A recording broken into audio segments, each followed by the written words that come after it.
Уволен за честность, глава разведки отправляется в отставку. Фронт отреагирует мгновенно. Срочная эвакуация за сутки из одной части страны в противоположную. В столице разрабатывают план. Российская логистика снова парализована. Дроны, подрывы и ФСБ. Проблема становится системной. Конфликт на границе – еще один очаг на карте боевых действий, уже совсем близко к мировой войне. Польша реагирует на военную угрозу из Беларуси. Напряжение на пределе. Армии выдвигаются вперед. Эти и другие самые важные события. Утро воскресенья, 24 августа. Самые важные и срочные новости. Эксклюзивные подробности. Вы смотрите информационный выпуск «Нехта». Оперативно о событиях в России, Беларуси, Украине и мире. Раньше и понятнее других. Все, что нужно знать сегодня. Сотни тысяч жизней под угрозой. В прифронтовых районах Днепропетровской и Донецкой областей до сих пор остаются более 237 тысяч человек, которых нужно срочно эвакуировать. Среди них почти 17 тысяч детей. По данным Министерства развития общин и территорий Украины, с 1 июня по 22 августа удалось вывести более 64 тысяч людей. Но масштаб проблемы до сих пор огромен. Десятки тысяч продолжают жить под обстрелами. Для спасенных развернуты транзитные пункты. Один из ключевых работает в Павлограде, еще два в Лозовой и Волосском. В Лозовой за 3 дня уже приняли 224 человека. Оттуда и из других пунктов эвакуированных направляют дальше. В Киев, Львов, Ровно, а также готовятся маршруты на Полтаву, Одессу, Черкассы и Кировоград. Министр Алексей Кулеба подчеркнул, транзитные центры должны работать только как временная остановка. Люди должны перемещаться в безопасные регионы максимум за сутки. Сейчас партнерские области Ровенская, Кировоградская и Киевская уже принимают переселенцев. Винницкая и Полтавская готовятся подключиться. Турция готова выйти за рамки дипломатии и подключиться к реальным гарантиям безопасности Украины. По словам посла страны в Анкаре Наримана Джиляла, турки уже рассматривают участие не только в гуманитарном и наземном разминировании, но и в послевоенном возобновлении Черного моря. Турция готова присоединиться уже в ближайшее время к разминированию Черного моря. Мы приветствуем такие шаги от Турции. Более того, Турция входит в число 10 стран, которые потенциально готовы отправить своих военных в Украину в рамках будущих гарантий безопасности. Зеленский ранее отмечал, что Турция берет на себя особую ответственность за морскую безопасность Украины. Выходной у всех. Россия снова парализована ударами дронов. Под Ростовом практически на весь день останавливалось движение поездов. Задержались 38 составов. На станции Сергеевка повреждена контактная сеть. Хоть Министерство обороны РФ заявляет, что сбило 4 беспилотника над областью. Тем временем в Петербурге тоже хаос. Аэропорт Пулково закрылся для приема и вылета самолетов. И в целом администрация оценивает ущерб в 100-150 миллионов рублей только для самого аэропорта. Авиакомпании потеряли еще больше. Но неизвестные и добрые дроны ударили не только по рельсам и небу. Всю субботу в городе Санкт-Петербурге сбоит мобильная связь. Фонтанка пишет, причина может быть в блокировках по требованию силовиков. Но дроны бьют все чаще, а Россия вынуждена признавать ущерб, который с каждым разом становится все болезненнее. Скандал в Вашингтоне. Главу военной разведки США выкинули с поста после доклада, который не совпал с красивой картинкой Белого дома. Министр обороны Пит Хексет уволил директора агентства военной разведки генерал-лейтенанта Джеффри Круза, официально сославшись на утрату доверия. Но источники The Washington Post утверждают, настоящая причина – свежий доклад о последствиях июньских ударов США по иранским ядерным объектам.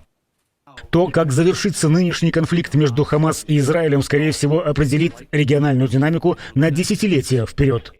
Разведка пришла к выводу, что удары лишь временно замедлили ядерную программу Тегерана максимум на несколько месяцев, а это полностью противоречит заявлениям Дональда Трампа и Пита Хексета о том, что иранская ядерная программа уничтожена. По данным инсайдеров, именно этот слишком честный доклад вывел из себя президента, и карьеру Круза оборвали в тот же день. Вашингтон показывает, правда в докладах ценится меньше, чем удобные лозунги. В Америке за честный анализ можно потерять кресло так же быстро, как и в режимах, которые там привыкли критиковать. Стрельба на границе и взаимные угрозы, напряжение растет, и кто знает, чем это может закончиться. Южнокорейские военные выпустили более 10 предупредительных очередей из крупнокалиберного пулемета по северокорейским солдатам, которые ненадолго пересекли линию демаркации и начали там строить барьер. Недавний инцидент, приуроченный к масштабным совместным учениям, проводимым в регионе Республики Корея, не может не рассматриваться как преднамеренная провокация, направленная на военный конфликт.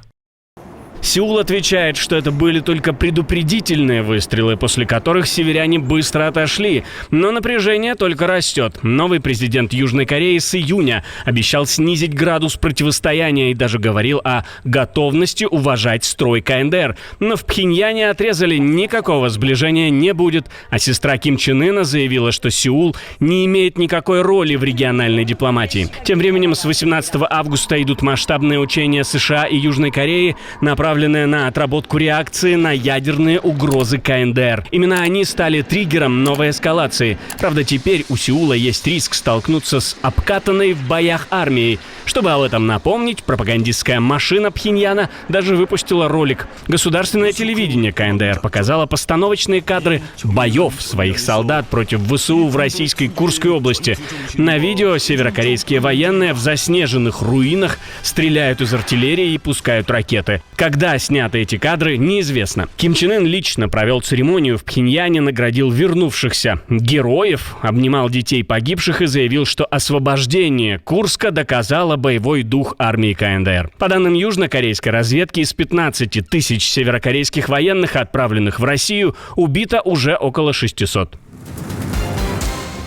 Польша отвечает на российскую угрозу. Министр обороны объявил о проведении крупнейших военных учений под кодовым названием «Железный защитник-25». Маневры станут зеркальным ответом на совместные белорусско-российские учения «Запад-2025», которые в сентябре могут собрать у польской границы до 150 тысяч солдат. Pierwszy raz od kilkunastu lat zarządziłem ćwiczenia dywizyjne. Впервые за десятки лет я отдал приказ о проведении дивизионных учений. Iron Defender — это наш ответ. Это также дивизионные учения совместно с нашими союзниками. Они будут проходить во всех сферах и совпадут по времени с учениями «Запад», которые Россия и Беларусь проведут на территории белорусского государства в сентябре этого года. По словам главы Минобороны, «Железный защитник-25» пройдет на суше, в воздухе и на Балтике. В них будут задействованы около 34 тысяч военнослужащих из Польши и стран-союзников НАТО, включая силы передового базирования Альянса. Основной ударный кулак составят части 18-й механизированной дивизии, 1-я бронетанковая бригада, 21-я Подгальская стрелковая, 19-я механизированная и полк материально-технического обеспечения. Косиняк-Камыш подчеркнул, учения не направлены против какой-то конкретной страны, а должны продемонстрировать единство НАТО и оборонительный потенциал Польши. Ни одна из целей, поставленных Путиным в этой так называемой спецоперации, не была достигнута. Это, возможно, крупнейший стратегический геополитический провал в новейшей истории. Об этом говорит президент Финляндии. Я часто говорил Трампу, что Путин провалил все свои стратегические цели. Он сплотил Европу, он расширил НАТО за счет Финляндии и Швеции. Он фактически увеличил оборонные расходы НАТО с 2 до 5%. Если говорить о территориальных завоеваниях, он потратил 12 лет, чтобы взять Донецкий регион, из которого до начала войны он контролировал примерно 50%. И за все это время на поле боя продвинулся лишь на 25%. Финский президент добавил, что переговоры США и РФ сами по себе не являются плохим сигналом. Косвенные санкции, введенные через Индию, уже подтолкнули Путина к столу переговоров. Мы ждем только, когда Трамп потеряет терпение. Это была цитата. Стуб признался, что находится с Дональдом Трампом в постоянном контакте, несколько раз в неделю общается с ним напрямую. По его словам, личная коммуникация, опыт Финляндии в отношениях с Россией и даже арктический флот ледоколов делают страну ценным партнером для Вашингтона.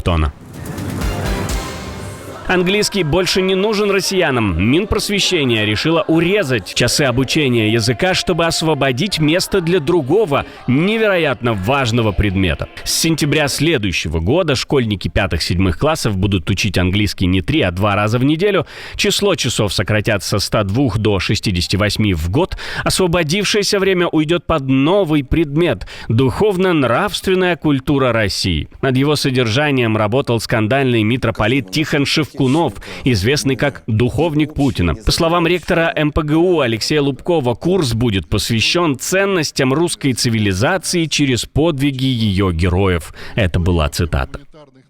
Сокращение часов не отменяет предмет, а направлено на поиск оптимального баланса в учебном плане. Например, на изучение биологии и географии в 5-6 классах отводится по 1 часу в неделю.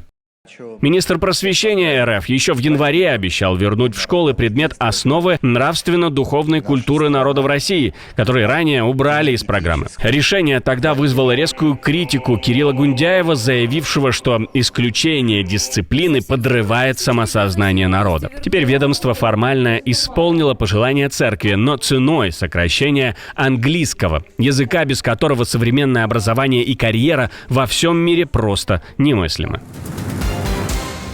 То, что еще недавно казалось невозможным, стало реальностью. Северный сосед теряет позиции даже там, где всегда чувствовал себя монополистом. Казахстан добивает сырьевую империю России. Неделю назад он обошел так называемого старшего брата по ВВП на душу населения, а теперь вырвался вперед и по другим параметрам. За январь-июль Казахстан увеличил транзит угля через Россию на 38%, используя балтийские порты в Польшу и Европу, Тамань для транзита в Индию и Китай. Россия же откатывается назад. Цены на ее сырье обвалились до минимумов с 2020 года. Рынки сбыта тают, а казахстанский уголь растет в цене и вытесняет конкурента. Решающим стало исключение Астаны из санкций Евросоюза. Пока российские компании ищут лазейки, Казахстан спокойно проводит экспорт через их же порты.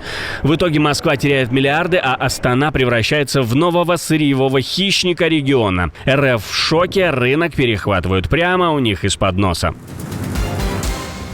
Отдельное спасибо, что досмотрели до конца. Спасибо за ваше доверие. Жду развернутых комментариев, лайков и репостов. Это важно, чтобы нас становилось больше. На этом пока все. До новых встреч и хороших вам новостей.